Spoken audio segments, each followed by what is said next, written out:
Ikenga Ugochinyere is receiving an award today and has come with his very good friend, Made from Owerri Zone, and his chief marketer. All right. Ideato,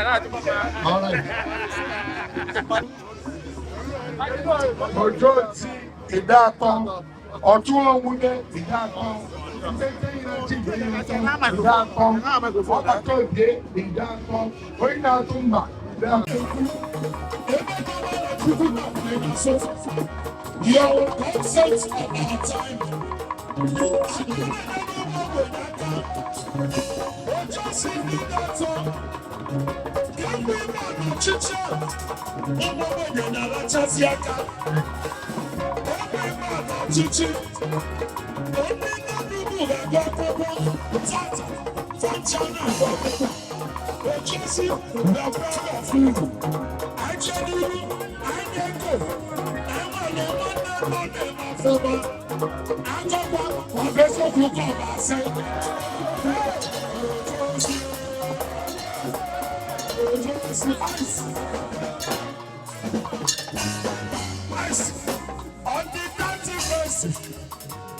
Masua cheese must not be. And when you're done, Kariga, that's the first one that can be.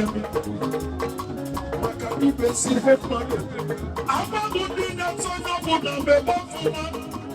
If I'm doing the way, every man and a big one don't forget. In a mention, I now for. In a member, I now for. Just one just.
Outstanding leadership, Nico, Ideato, I live with Nigeria. I know where I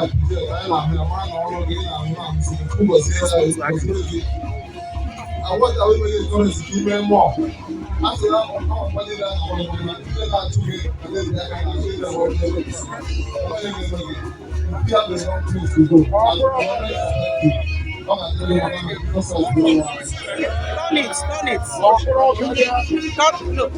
Turn this way.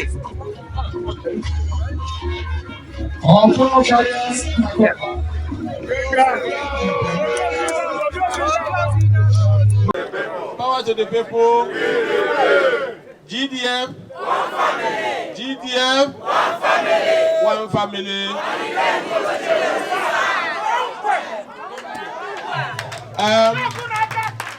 Ekelela m unu otu unu si chere.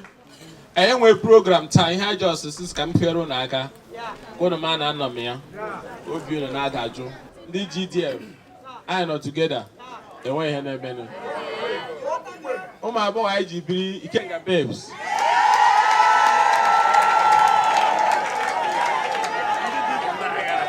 Ndị new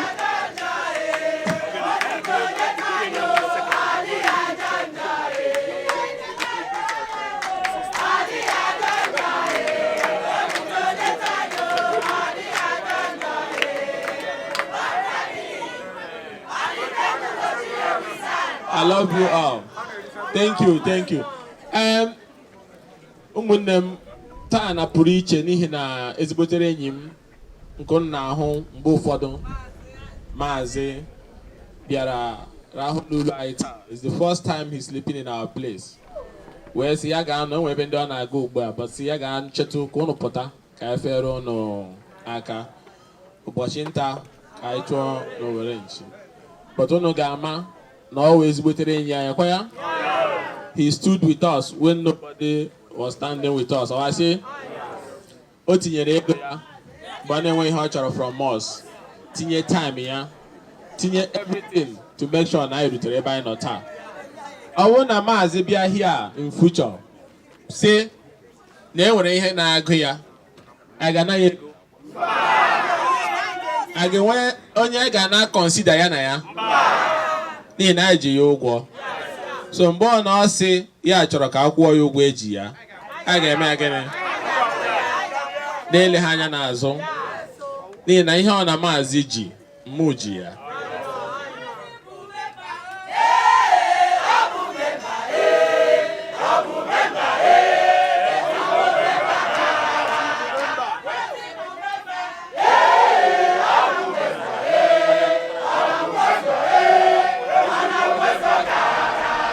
Abụgoro nke ose, lechara ka ọ lechara na-emeta ise.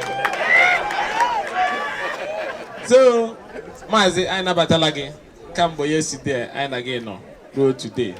And my colleague Unumakwa, who is a member of our family, Right Honorable Peter Nyekwe, they represent Anambra East and West, and House of Rep, here. So here I could both get na I ga-akwagharị uniform unu. I ga-eme nke ahụ, Charles will do it immediately. Then Maazị will say, hello. Maazị will say, na ya ga-azụrụ ụnụ sneakers eji agba egwu, ọwụ slippers ka eji agba egwu. So, and then you know 500,000 naira.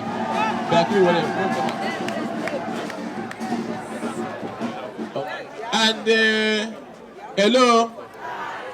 So you know 500,000. Then the man is not choking ome anything time. See I cherry or 31st.